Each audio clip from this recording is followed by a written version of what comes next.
जनाब डॉक्टर जाकिर साहब, मैं इस प्रोग्राम में आने में थोड़ा सा देर हो गई मेरे को, और अगर मैं यहाँ नहीं आ पाता तो शायद अपने आप को ज़िंदगी भर माफ़ नहीं कर पाता।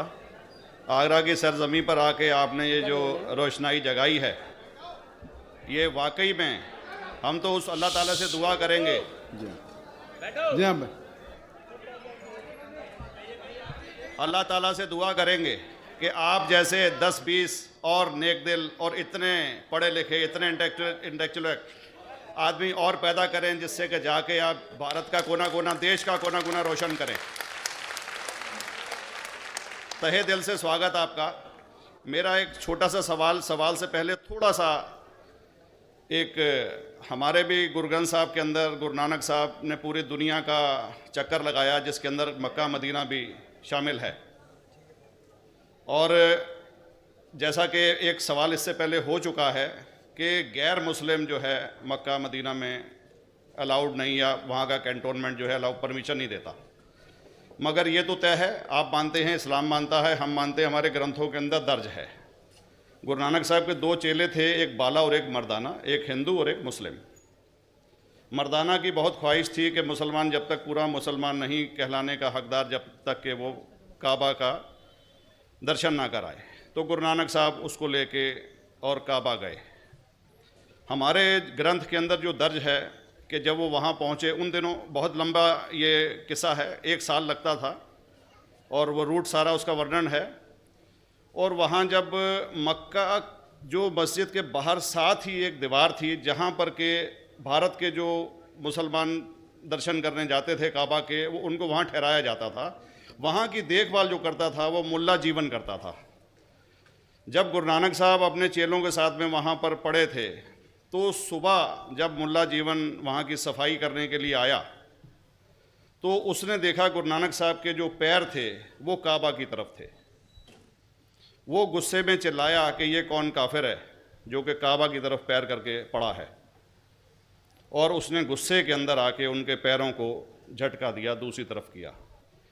तो हमारे ग्रंथ के अंदर दर्ज जो किस्सा है उसके अंदर ये है कि काबा भी उस समय हिल गया। जिधर गुरु नानक के पैर जाते थे काबा उधर मुड़ता था। तो वो ज़ोर से चिल्लाया, ये कोई हज़रत है, ये कोई औलिया है। तो उस समय के जो काजी थे मक्का के, काजी रुकनुद्दीन साहब थे, और शाह शरफ, कई हस्तियों के नाम हैं उसमें। तो मैं ये जानना चाहता हूँ कि ये वर्जन को आप मतलब एग्री करते हैं, और करते हैं तो इसका हमारे मुस्लिम ग्रंथों के अंदर किस तरीके से उल्लेख है, ये कृपया बताएं। भाई साहब ने एक सवाल पूछा अपने गुरु ग्रंथ साहिब के मुतालिक, और अल्हम्दुलिल्लाह मैं भी गुरु ग्रंथ साहिब पढ़ चुका हूँ।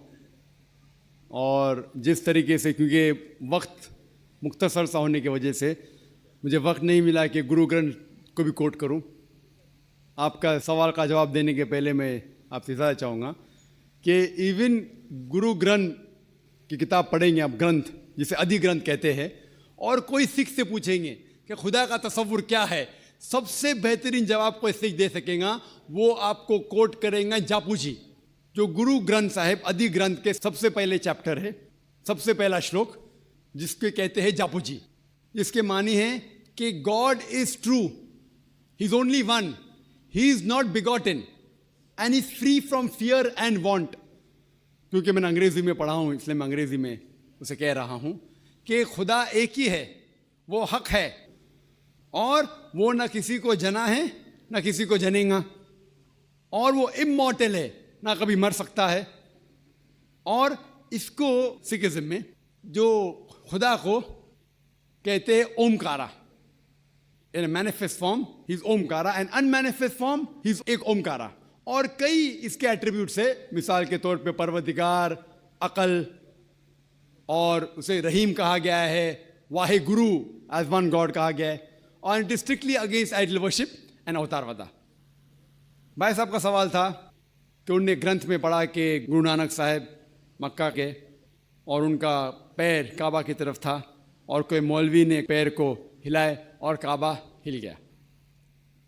क्योंकि ये age of science and technology है, अगर कोई चीज़ जो किताब हजारों साल पहले लिखी गई है, 10,000 साल या 4,000 साल, तो शायद उसके बारे में हिस्टोरिकल रिकॉर्ड मिलना मुश्किल है। हालांकि इवन जीसस क्राइस्ट के बारे में 2000 साल हिस्टोरिकल रिकॉर्ड है, क्योंकि सिखिज्म जो एकदम नया मज़हब है, जितने मज़ाहिब के मुकाबले हिंदुस्तान में नया है, कुछ सैकड़ों साल पहले 15th सेंचुरी में, towards the end of the 15th century, Guru Nanak साहब जो पंजाब के थे, ये मज़हब तो कायम हुआ हार्डली 400-500 ईयर, 400-500 साल।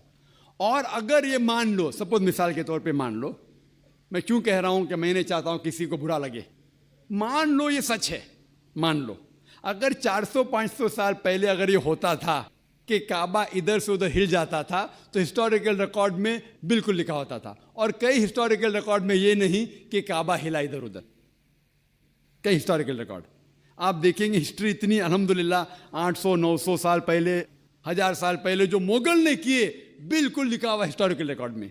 तो ये कहना कि गुरु नानक साहब वहाँ गए और काबा हिल गया, ये बिल्कुल साइंस के खिलाफ है, क्योंकि साइंस में कोई भी रिकॉर्ड नहीं है, वहाँ के देश के रिकॉर्ड में कहीं भी नहीं कि काबा हिला। तो इसलिए हम कहते हैं कि हो सकता है ये गलती से किसने लिखा होगा, न कई किस्से कहानी। ये मैं तस्लीम करता हूँ कि गुरु ग्रंथ साहिब में कई चीज़ें सही है, हक की बात है, लेकिन ये तस्लीम करना कि काबा हिल गया, ये बिल्कुल साइंस के भी खिलाफ है, साइंस के खिलाफ है। और इस्लाम में भी ये नहीं है। लेकिन ये कहना कि कोई गैर मुस्लिम जा सकता है, मुमकिन है चुपके से कोई गया